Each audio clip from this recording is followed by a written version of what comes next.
In this session, I'm going to provide some tips to buyers on how to strengthen your offer to compete and win in a bidding war, which is common in this seller's market that we have here in the San Francisco Bay Area. Philip Ma here with eXp Realty. This week, I took a training course given by the National Association of Realtors for the Accredited Buyer's Representative certification. It had some really useful information on representing buyers and in particular, some strategies for buyers in a seller's market. Also recently, I purchased a property from my own portfolio in Sacramento, and I experienced a lot of the same challenges in being in a competitive multi-offer situation. So I hopefully can provide some insight from the buyer's perspective. All right, let's take a look at some of these strategies. The first one is really important. Obtain an underwritten mortgage approval before making an offer. If you can make an all-cash offer, that's always going to be the most attractive to the seller because they have certainty that the transaction will close and will probably close in a shorter amount of time than if there's a loan involved. However, if you're going to be taking out a mortgage, you want to get a fully underwritten pre-approval done ahead of time. That means that they verify your income and assets, and they give you a pre-approval up to a certain amount. And then when you go to make an offer on a property that's within that limit, you have confidence that your loan is going to close. Now, there's still going to be some uncertainty after you get into contract. The lender is going to require an appraisal to be done. And there's going to be some risk that maybe the appraisal won't come in at the purchase price, especially in this rising market that we have. Sometimes the comparables don't catch up to the purchase price value. And let's say that the purchase price is at $1 million and the appraisal comes in at $950,000. Well, there's some risk on the buyer that they're going to have to make up that difference. Maybe they're going to have to come out of pocket for that $50,000. The lender usually has an appeal process where you can appeal the appraisal.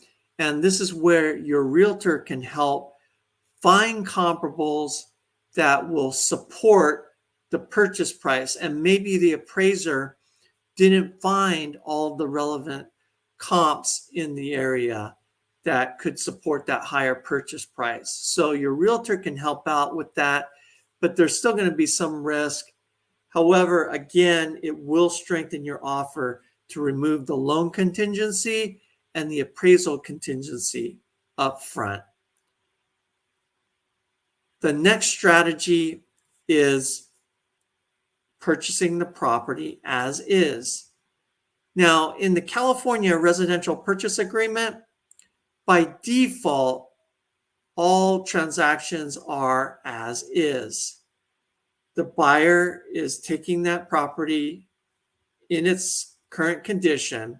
Of course, the seller has to make disclosures about conditions about the property that the seller knows about.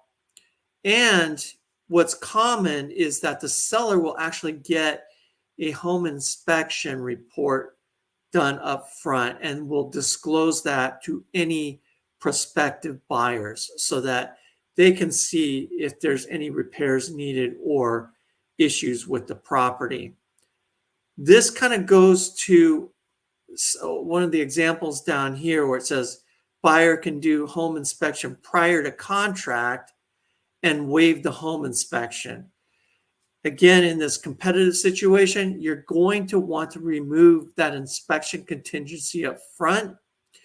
But you can mitigate risk by reviewing those reports and disclosures that the seller provides, maybe having a contractor or a handyman walk through the property and give you estimates on what the repair costs might be.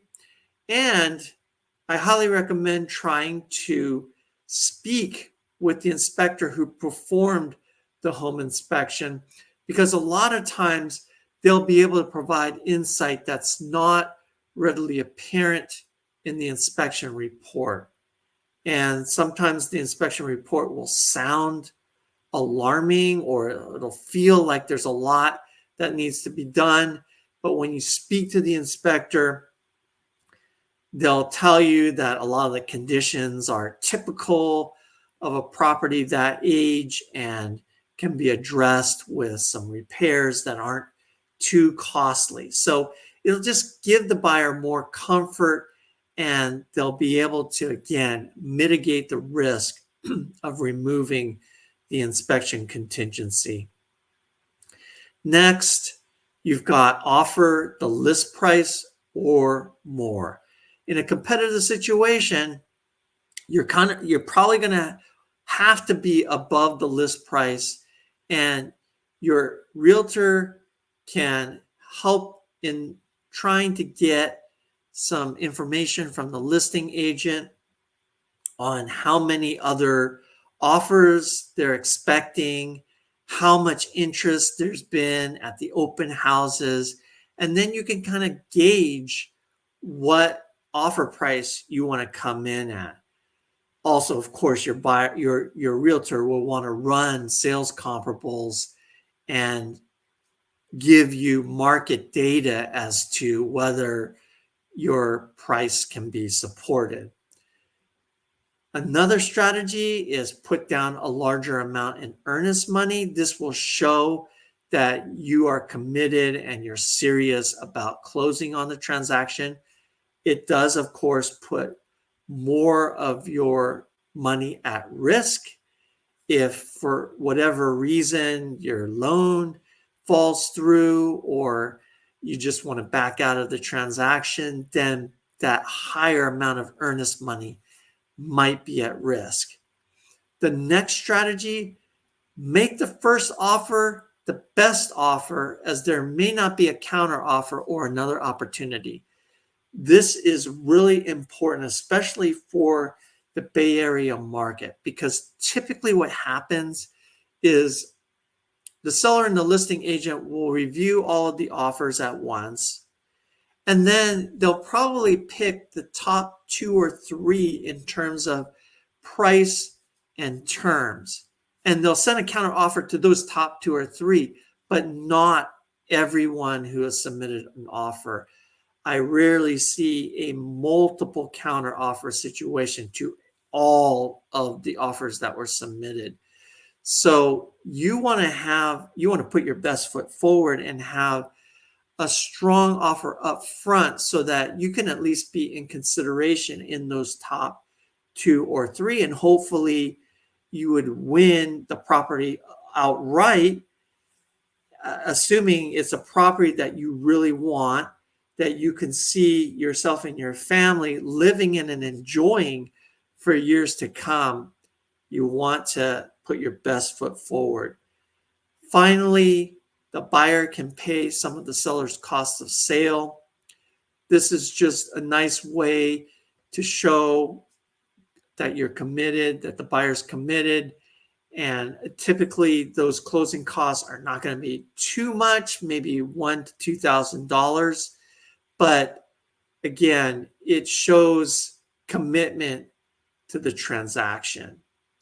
So let me know if you have any questions. Feel free to reach out to me. And if you'd like a free consultation on buying or selling a home in the Bay Area, let's get some time on the calendar. I'm Philip Ma with eXp Realty. And if you found value in this video and you're watching on YouTube, don't hesitate to hit that like and subscribe button. I look forward to talking with you soon.